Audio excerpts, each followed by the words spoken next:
Welcome to the Vine Resources podcast show. Welcome to today's episode of the Vine Resources podcast show. I'm delighted today to have with me Alex Wright. Alex, thank you for joining me. Pleasure. Alex, you're the CEO of Friday. I am. Why don't you share with our listeners a little bit about the company, please? Gladly. So Friday is a digital consultancy and it helps its clients to transform their entire customer experience by digitizing the core products and services that are at the heart of their business at speed. That means making digitally the services that our clients' customers will log into to transact or view their account. And I guess doing that rapidly and digitally has an effect on the entire client organization. They're the primary mechanisms by which our clients deliver value to their customers. And digitizing them helps modernize the organization. We're 80 people, all in London, and about 8 years old. Fantastic. Thanks for sharing that. I'm going to just jump and ask straight into the questions, if that's okay with you. I'd love to share, you've obviously had the company, as you said, for 8 years, so I'd love to hear what a typical day in the business looks like for you. Yeah, gladly. I guess I spend most of my time focusing on two things, the people at Friday and the work. Mm-hmm. With the people, there's, I guess, quite a lot of attention around casting high-performing teams, growing talent and coaching people. It's quite a people-first culture that's high trust, talent density is very high. So I focus a lot on the experience that people have at Friday, staff. And then I guess I spend a lot of time focusing on the work. So with clients, focusing on the quality of the output. I've been making digital products and services in London for 25 years. It's my heart and soul is in it. It's all I've ever wanted to do and all I've ever done. So I'm helping clients refine their customer experience ambition, mm-hmm. pick slices of it, and build them in priority order. So I'm neck deep in the work. Fantastic. My day is bookended by 2 hours of commuting to and from Suffolk. Yep. So that's highly intensive document production and laptop time.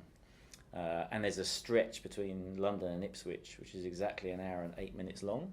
And I find now when I concentrate on anything on my laptop at home or in the office, after exactly 1 hour and 8 minutes, I look up and somehow need some distraction. It's kind of conditioned me, that commute, into a concentration span of 1 hour and 8 minutes long.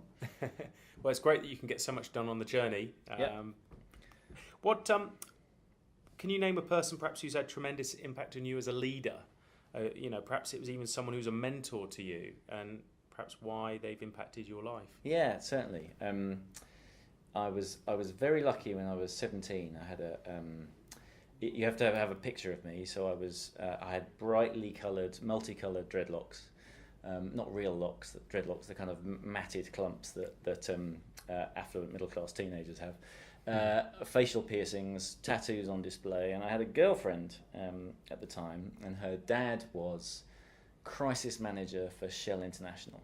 And in the event of a crisis at Shell, oil spill or whatever, they declared a crisis situation, and he had budgetary sign-off authority that was larger than the CEO. In a crisis, he could command the full resources and budget of Shell. And he offered me many, many pearls of wisdom, which I was very generous of him, and I mostly rejected because I was in a rebellious phase of my life. But one of his phrases was, if you always know who you want to be in 10 years, you will always be king. And it took a while for that to sink in. It took much thinking and chewing over that notion for it to sink in. And the operative word is always. If you always know who you want to be in 10 years, you will always be king. And the message in it is to have a vision about where you're going and a plan for the next steps towards it. And it doesn't matter if the vision changes, because it will. But you're continually making progress in a desired direction. And it means that you end up working with purpose. You're oriented towards a 10-year picture. And that's enormously motivating. And whenever I have applied that, I've had a 10-year ambition, and I've discovered 18 months later I've achieved it. So it's not only is it orienting you towards some grand purpose, it's an accelerant. So his name was Howard Rance. Fantastic. So good memory from him. Yeah, a very happy memory from him. He was very, very generous to the scruffy 17-year-old that was dating his daughter. Yeah. What about employee engagement? So it's really critical to the success of any business. So I'm curious to hear what you're doing at Friday from the top to keep your employees engaged. Yeah, gladly. So I have swallowed whole the service profit chain thinking from Harvard Business School, which is the product of 40 years worth of research into professional services organizations to determine the characteristics of those that are outperforming others. And the success patterns in them are, as identified by this research, they hire very smart people and they cast them in mixed discipline teams, and they give those teams really tough challenges, tougher challenges than they've addressed before, that are a stretch for the team, but they put them in a supportive environment. So other colleagues to consult with, wise, sage seniors to support. And the people in those teams learn what they need to learn to solve those tough challenges. They value that learning, they value their relationships with each other, and they personally develop and they stay. And the clients whose problems they solve value the answers they get to their challenges. They value the relationships they build with those people. They stay and they bring back more and bigger challenges. And profit happens. Profit kind of falls out of the bottom. And so this orientation around focusing on the hiring smart people, giving them a supportive environment, giving them tough challenges, deliciously smart collaborators, and a supportive environment is the focus of driving employee engagement at Friday. It is very deliberately a high talent density, high trust, high latitude kind of environment. So we always say on day one, our employees and our freelancers have got over the trust hump. The trust hump happened in the interview process. So on day one, they can meet the client, they can commit code, they can access everything on the network that any long-term member of Friday can access. They are trusted. And that combination creates the employee engagement.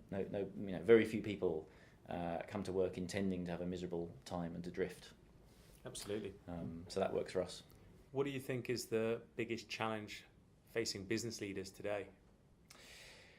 It's a bit of a cliche, but I think constant change. So every idea is copyable. Every kind of product or service, every proposition is very quickly copyable. Capital is abundant and accessible in a way that it wasn't 20 years ago. You can go and get seed funding for a thing. So staying differentiated is really hard when there is constant change. So one needs a kind of deep clarity of purpose about the role of an organisation in the world and continual movement to reinvent how that is delivered through products and services. And that's hard. There's a kind of constant sense of falling forwards in it, of abandoning apparent certainties and sacrificing sacred cows to keep moving. And I think that's really challenging. What's the best piece of business advice you've probably ever received? I used to work at an agency that was part of the Omnicom holding group, and Omnicom run Omnicom University, which is a kind of senior management training program. And they get 50 executives from their group, and they send them off to a business school where they sit in a horseshoe shape and they debate case studies. And the case study that everybody who does Omnicom University gets to debate is about Shouldice Hospital, which is a hernia operation hospital in East Coast North America. And it's a metaphor for an agency. So they have a specialism, they have deep expertise in hernia operations and a particular method for doing hernia operations. So for example, they make the patient get up at the end of the operation in the operating theatre and walk back to their bed. And the memory of having done that inspires them to recover faster. They have a really clear target customer group. So it's only men, and it's normally men between 45 and 65. Very focused. They operate at really high quality. So they have a very, very high success rate, and they have got all the statistics to prove it.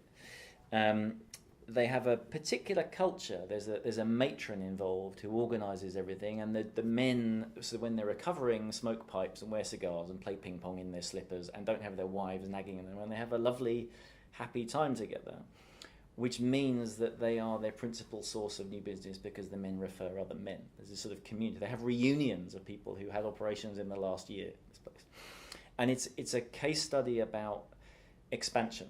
So the hospital is full.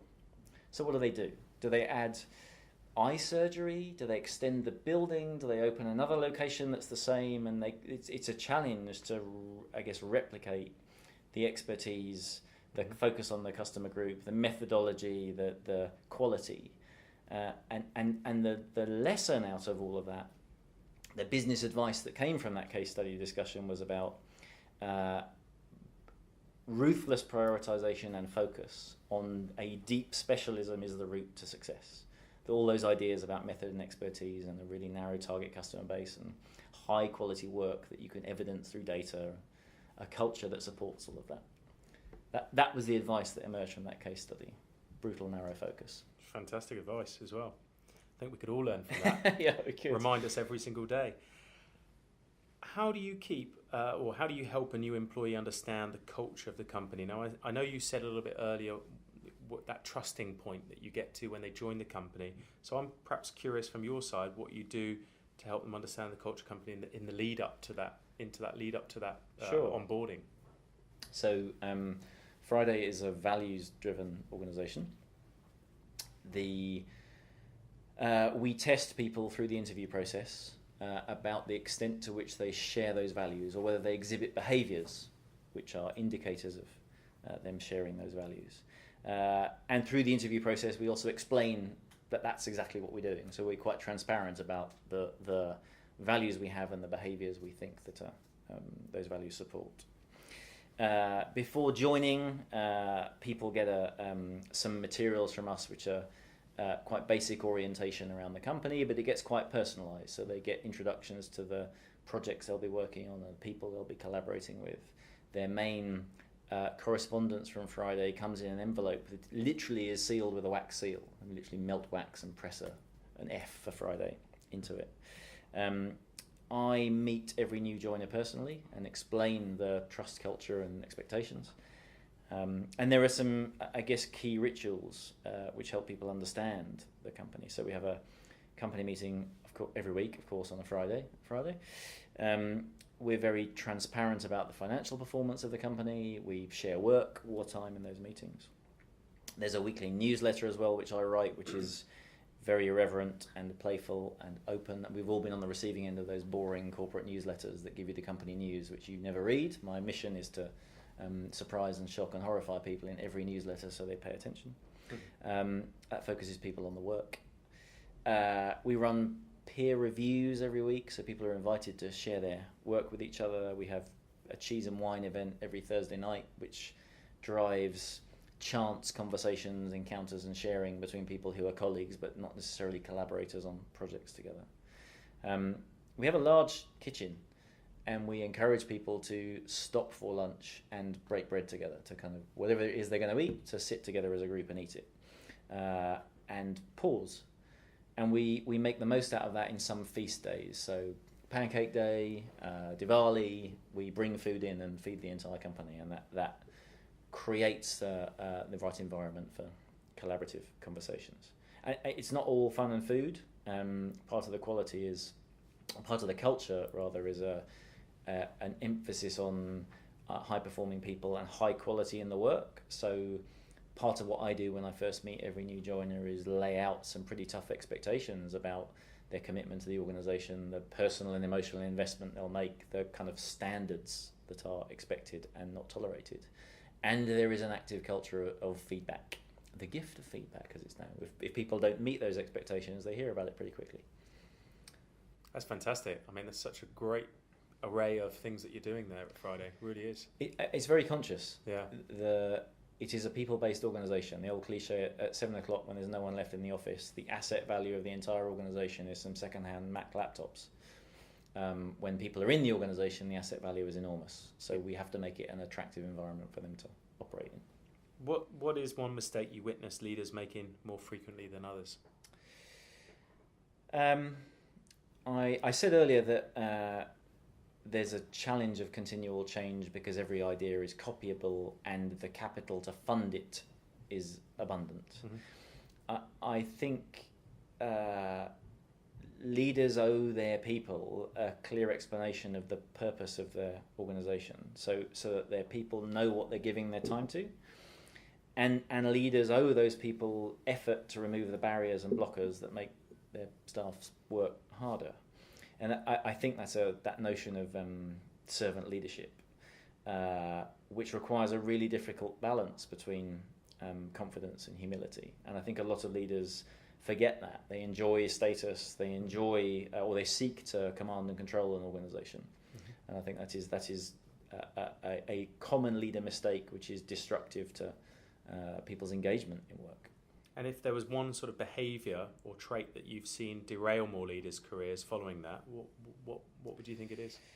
I think getting stuck. Sometimes people hit a certain point in their career where they hit upon a successful formula, mm-hmm. and then they beat that formula with a stick for the rest of their career. And because everything keeps changing and moving, it ceases to work. Mm-hmm. I think they stop evolving and learning, and they hit a kind of capability plateau. And we used to say sometimes that people were promoted beyond their level of capability. You know, that scenario, it's quite common. But I think now the pace of change quite often outstrips the willingness of leaders to keep up. It's a real challenge being at the front of the organisation and admitting you don't know stuff and you're having to learn stuff in front of everybody, and to do that under the scrutiny of all of your staff you need some titanium plating to cope with that. Yeah. If you had your time again and were given your 20-year-old self advice, particularly with your dreadlocks at the time, what's the one thing you would say? I think that digital is a boardroom issue, but it is frightening for boards to understand how to deal with and respond to the challenges and opportunities of digital. So I would say to myself, very urgently acquire some boardroom level communication skills to help make digital comprehensible to boards. Mm-hmm. I think true senior people have very little time and zero tolerance for jargon. So the use of really simple conversational English and great brevity will cut through and reach those boards. There's a lovely quote by Terence McKenna.